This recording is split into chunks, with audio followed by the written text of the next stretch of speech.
everyone. Bonjour à tous. Thank you for joining us today for this important announcement. I want to begin by acknowledging that we are gathered today on the traditional territory of the Anishinaabe and the Haudenosaunee, and to acknowledge the neighboring communities of Six Nations of the Grand River and Mississaugas of the Credit. I would also like to recognize that Ontario is home to many diverse Indigenous peoples, including Métis. My name is Valerie Bradford. I'm a Member of Parliament for Kitchener South Hessler, and I'm pleased to be your host. It's my great pleasure to welcome the Minister of Transport, the Honourable Omar Alghabrah, to deliver some good news to us today.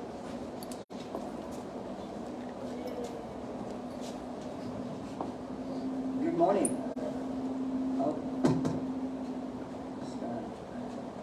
Good morning. Thank you very much, Valerie. It's great to be with you here this morning, along with Tim and Bardish, and particularly along the students standing behind us. John, thank you very much for hosting us here.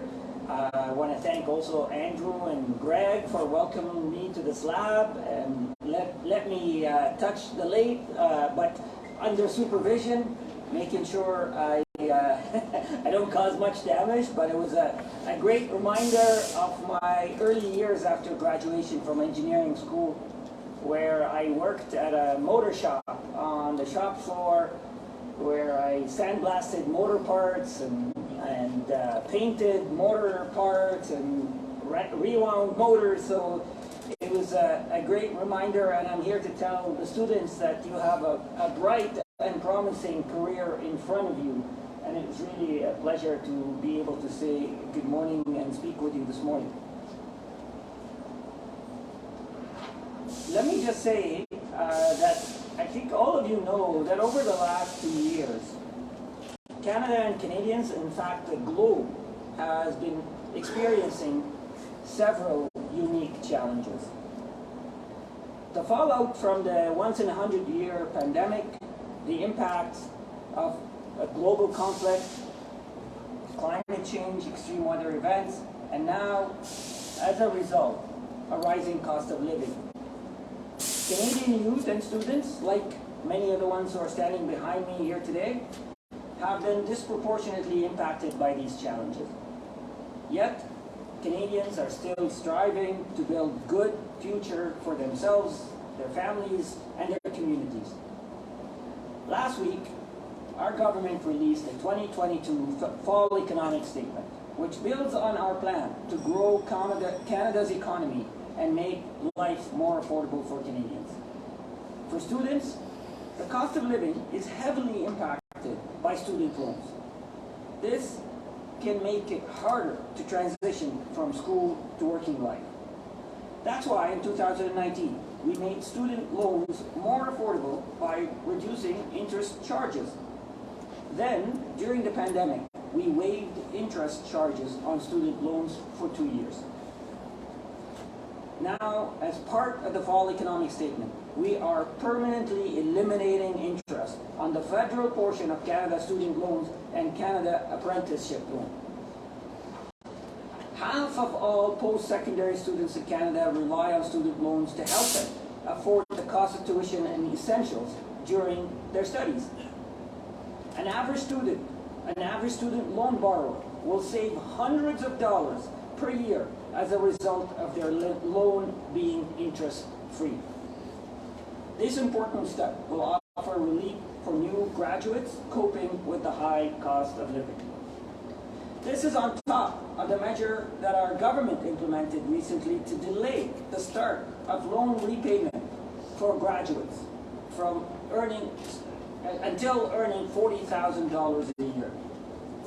But our government is not stopping there to help young Canadians. Youth need support and opportunities to develop skills and find good jobs. So the Fall Economic Statement proposes as well to provide more than $800 million to support job placements to young people facing employment barriers, including First Nations youth. These measures will help young Canadians gain valuable skills and work experience, setting them up for success in the job market. So today's announcement is great news and is part of our government's overall strategy, which includes doubling the GST rebate, help Canadians buy their first home, reduce childcare costs, and support for dental care to make life easier and more affordable for Canadians.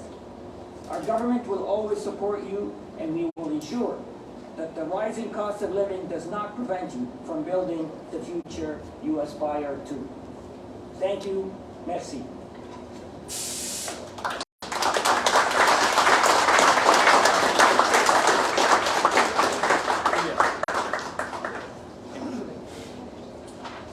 Thank you, Minister Alghabrah, for sharing this announcement with us. I would like to now invite Dr. John Tibbetts, President of Conestoga College, to the podium. Okay, thanks, Valerie. Good morning, and delighted to welcome you to our newest skilled trades campus. I'll talk about that a little bit more, but I'd also like to acknowledge Minister Alghabrah and the local MPs that are here, Valerie Bradford, Tim Lewis, and Martis Charter. I've been good friends of the college and close relationships over the year, and Brian May, who is unable to attend. I'm going to say a little bit first about the Minister's announcement. I want to thank you, Minister Alghabrah and the federal government, for the measures announced today. Making post-secondary education more accessible and affordable is essential to Canada's continued growth and prosperity. We need to provide opportunities for everyone to participate in our economy, build successful futures, and contribute to their communities. And this is something I've been, believe it or not, it's hard to know, to realize that I've been a president here since 1987. Some people in the room probably weren't born then. But we've always tried to help everyone be the best they can be.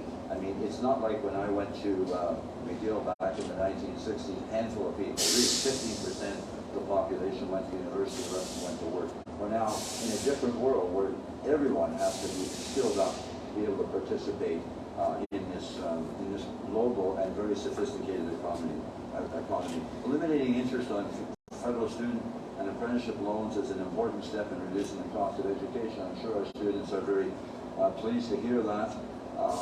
Interest rates have been going up, and costs, as you say, inflation, and I know everyone blames someone for it, but it's a very complex issue. I feel really badly for some of the things that are happening south of the border, blaming, say, the president, but it's very complicated, the inflation.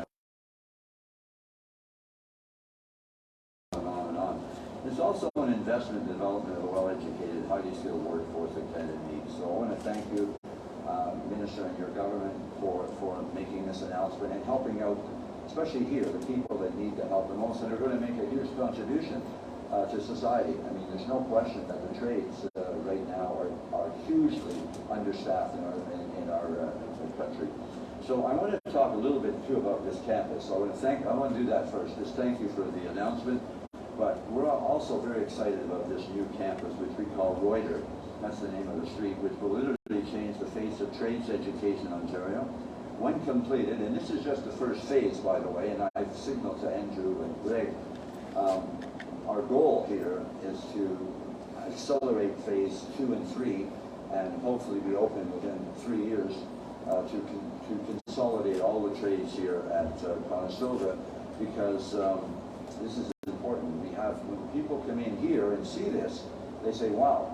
I mean, we have a huge problem in society where everyone thinks that, they should be going to university. If you go to a grade 9 class in Ontario across the country, across the province, 80% of the students think they're going to university. 5% think they're going to go into the trades. That's a massive problem for our society, and we've got to be doing more and more about that. This will be, this first phase is a 322,000 square foot building with 150,000 square feet devoted to shops. And this is impressive. This is probably the most impressive lab of its kind in Ontario, if not in Canada. It opened in September 22, which was just a couple of months ago, but additional programs are scheduled to start here in 23. We were very lucky. Actually, we seized an opportunity. This land in this building was available. It was owned by, there was a bankruptcy, and the REIT that owned it, the pension fund, was really interested in ESG issues, And so they sold it to us at a, I wouldn't call it bargaining basement, but for $31 million, etc. We bought this and were able to move ahead. It will serve as home to all of our colleges' skilled trades eventually, and it will position us as Canada's premier destination for skilled trades, and this is very important. Right now, we are the largest trades trainer in Ontario, but our goal is to get bigger and better and expand, etc. Our population also here is growing quickly. This is one of the economic engines of Canada, Southwest Ontario, and as many of you know, we've moved from being in KW, Cambridge and Guelph, now we're in Brantford, and we're in Milton. So it's more like Minister of Game of Thrones, you know, eventually we're just moving ahead. We don't have dragons yet, but we're getting close.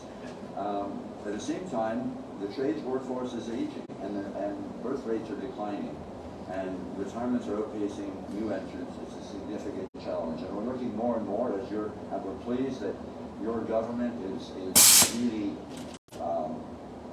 let's say, promoting immigration, because the only way we are going to be able to grow the trades is by taking advantage of the programs that your government has put in place as far as international students. It's very modern, very important that students can come here, take two years, and get on a path to be an immigrant. And we will be looking at that more and more to grow these trades programs.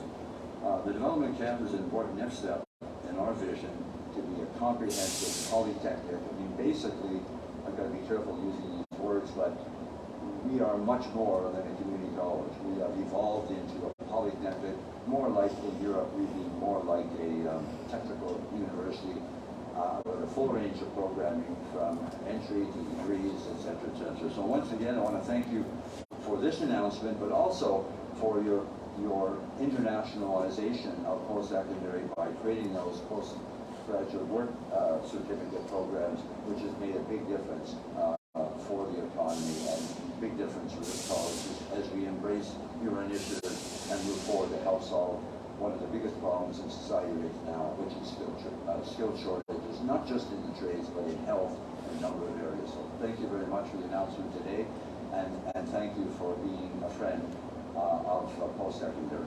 Thank you.